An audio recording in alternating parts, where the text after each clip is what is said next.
Hello and welcome to the Retailtech Show, an exploration of the future of retail. First up, the question on everyone's mind in this sector: is the high street dying? And if so, how can we save it? With omni-channel solutions, retailers now have an incredible amount of customer data in-store and online.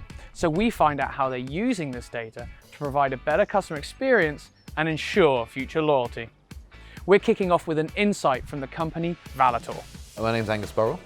I am the General Manager UK for Valitor's Omnichannel Solutions division, and that means I'm responsible for the UK side of that division of the business. What have been some of the biggest changes in the retail space now that we're really in a digital era? I think the biggest change, without doubt, is the consumer. It's how the consumer behaves, what the smartphone can do, what the smartphone allows consumers to do, whether it's Apple Pay, Android Pay, whether it's going onto social media, taking photos of clothes, goods they're going to buy, posting them, sharing them socially, buying on social media. That's the big change.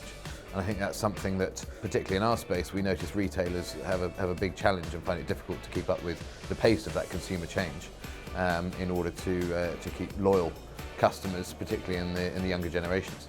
Something that retailers really struggle with is having a single view of their consumer. And something retailers need to understand is what their consumer is doing, which will then enable them to market effectively to that consumer, to whether it's be able to give loyalty points or encourage that consumer to come back for something else. Having a single view of that customer, which through our payment solution at Valitor, a retailer is able to do, we can help that retailer understand how to better market to that customer. You might have bought your suit, you might be looking now to buy a belt, but if it's not offered to you, you might not think of it. Things that are done a little bit more intelligently, using the data that we can drive from the different channels that consumers are using to shop. Luxury car manufacturer Aston Martin are not your traditional bricks and mortar retailer, despite doing almost all their business in store. So we were very excited to hear their take on modern technologies used in the retail space. How has the brand of Aston Martin had to develop in an increasingly digital world with such a physical product? I think regardless of a physical world or not, you have to stay very true to who you are, what your customers expect. And I think sometimes we get too excited by cool, interesting ideas that come from the tech world, and we forget why we would want to implement them in the first place. Incredible. Now, how do you take just basic data that you learn about your customers and apply it to improving the customer experience, both in a digital realm, but also in your brick and mortar stores? The customer feedback is quite interesting. You have to be very precise market by market, and even segment by segment, customers have slight different expectations from you. We sell 6,000 to 7,000 cars a year, so we have the benefit that we can interact on quite a personal level with many of our customers. And although we track customer experiences in a lot of detail through surveys and standard settings, I often find that the most valuable thing is just talking to customers and explaining to us where the product fits into their lives, how the purchase experience or the experience of the product has worked for them, what they would like to see improved, and we get much more interesting, much more richer feedback from those one-on-one feedback. Over at Retail Expo, we caught up with Kingfisher's Daniel Lee, fresh from a panel on payments in the retail space. Daniel, first of all, thank you very much for taking the time to speak with us today here at Retail Expo. How did your session on stage about payments go? It's interesting. I think the key thing, obviously, takeaway from that is you do need to start working on this as a merchant and actually just be aware of what requirements are needed for PSD2 and obviously SCA.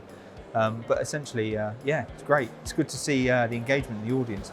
What's your view on the physical side of the payment process? Is the high street dead, and how can we make that a useful and effective selling tool again? From my perspective, what we're going to see is actually a transition away from cards to more wallet-based solutions over the coming years, and that will then be adopted in store. So the idea of the current terminal that you see in store might be a thing of the past, the payment terminal, and actually pin-on-glass technology with an iPad with a secure element and a contactless transaction on that, a device-to-device transaction is going to become more and more likely, I'd imagine, as we progress down that.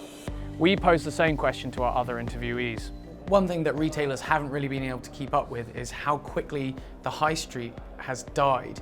Do you agree with that statement? Is the high street dead? And can it be saved?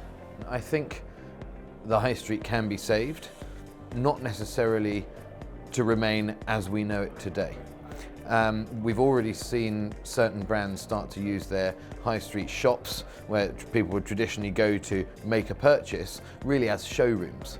So we've seen this change in behaviour that I just mentioned, where people are using mobile devices, social media. They're effectively shopping virtually before they make that purchase. If it's a garment, we know, we've done some specific research at Valitor, and we know that the younger consumer likes to buy in store, they like that experience, and they strive to get that experience. What retailers are failing to do is to deliver a good experience, an up-to-date experience, something that's different from a product on a shelf that you buy. Things need to change, and I think things will change with the advent of digital and the drive from consumers to make things change. Are you seeing most of your transactions still done today in store, or are you starting to see an increasing move into the digital realm?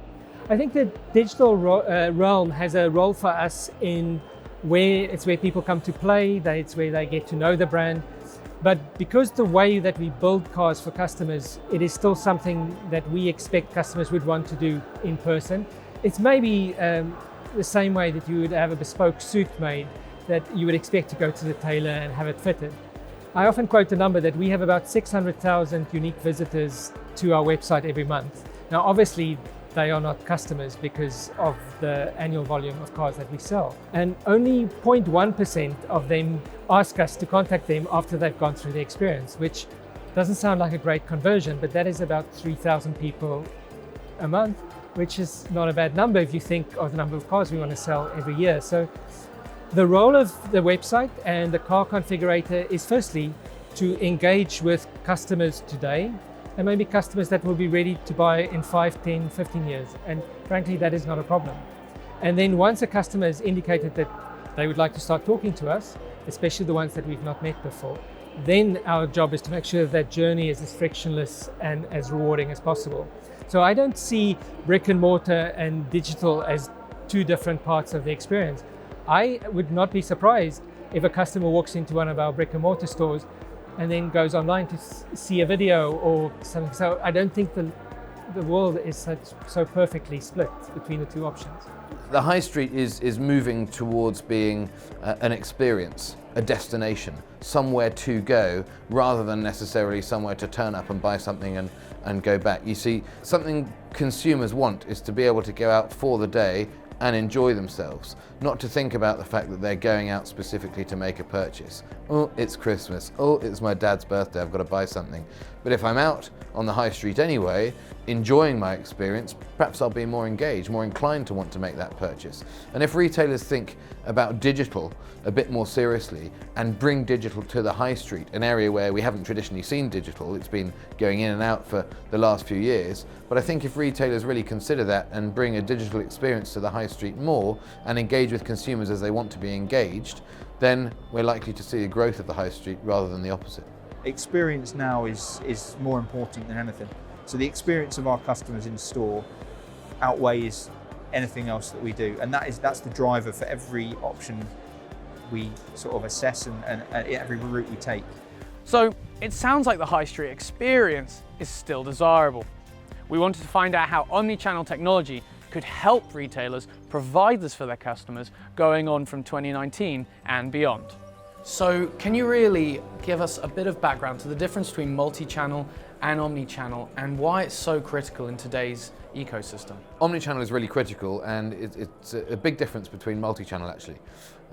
There's nothing wrong with multi-channel per se, but it is a changing face of the consumer, which means that a retailer needs to understand exactly what that consumer is doing, where, when, how, who they're interacting with if possible.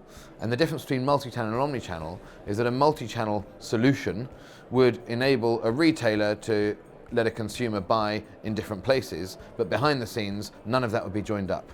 So you could buy in store, you could buy on your mobile device, you could phone up the call center and make a purchase with your credit card, but the retailer wouldn't be joining all that information up and being able to intelligently use it to drive further purchases, further loyalty, brand engagement. Whereas an omni-channel solution completely joins up that consumer engagement with social channels, with mobile, in-store, etc., so that the retailer has a single view of that customer and is able to use it accordingly. Of course, it's up to the retailer to use that data as they see fit. Are Aston Martin going to be using this increasingly omni-channel platform to really help your customers and learn more about your customers? There's a part of me that just want to say no. There's a part of me that just want to go, no, we'll keep it personal. We will not try and use algorithms to predict what a customer's next move will be. We have the luxury of, in the segment that we work in, is that we have time to ask the question personally.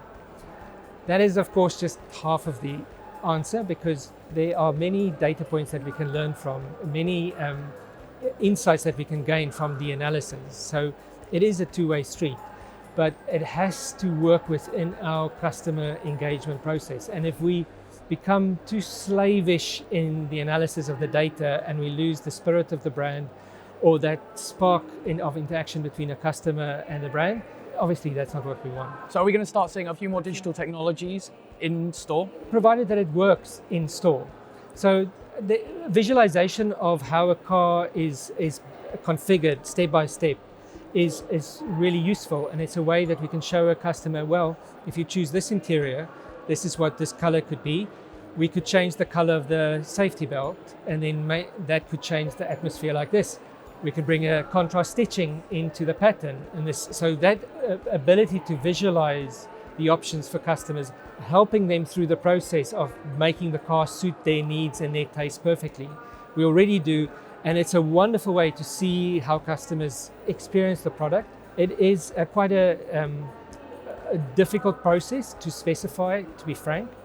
If you choose between all the options we offer on DB11, for example, there's more than 1 trillion options of different types of configurations you can come up with if you just keep on choosing a slightly different option on each of them. So those type of tools, yes, it's technology based, but I don't think it gets in the way of the customer experience. It benefits and it adds, and that's the role of technology in the customer experience. Everything's about customer experience. I don't know about yourself, but having cash or cards, carrying around cards and cash everywhere you go, seems a bit antiquated. It's what you want now is to be able to walk anywhere, pay for anything, just have your phone in your pocket potentially, and that's potentially an option. With you see things such as the Harrison Hall app, and I've done some work with that before. But that was an app that essentially allowed you to check in. It was actually a stored payment on the device. Make a payment for your coffee. Essentially, you walked into the store, your face came up on the till because you'd obviously set up your account. They said, "Hi Daniel, here's your coffee." You take the coffee and walk straight out. And that's the kind of experience that is really going to drive adoption of new business. And they actually won an award for best app for coffee shop app because of that, beating the likes of Starbucks, Costa, etc. So it shows you that actually if you embrace technology, then actually you can outstep and outpace the actual competition. And can Valitor provide that view?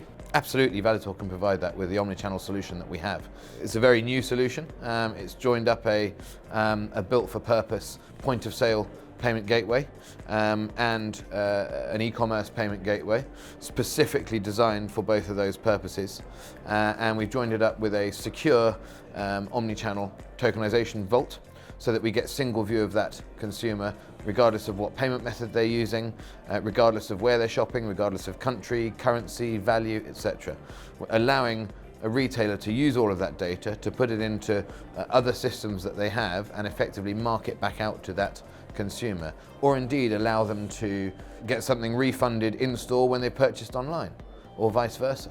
And one of the things that I find so amusing when we talk about this is, again, this is not necessarily digital, but it always strikes me as quite funny that no retailers that I've come across will offer a bag, even a paper bag, to a customer when they buy something in store, thinking that actually they might want to return it and they might not want to go back in store. And just little things, it's not just about the digital, it's about delivering that omnichannel experience to a consumer, and in that, for me, payments should be completely invisible. That's all for this episode of the Retailtech Show. We'll see you next time.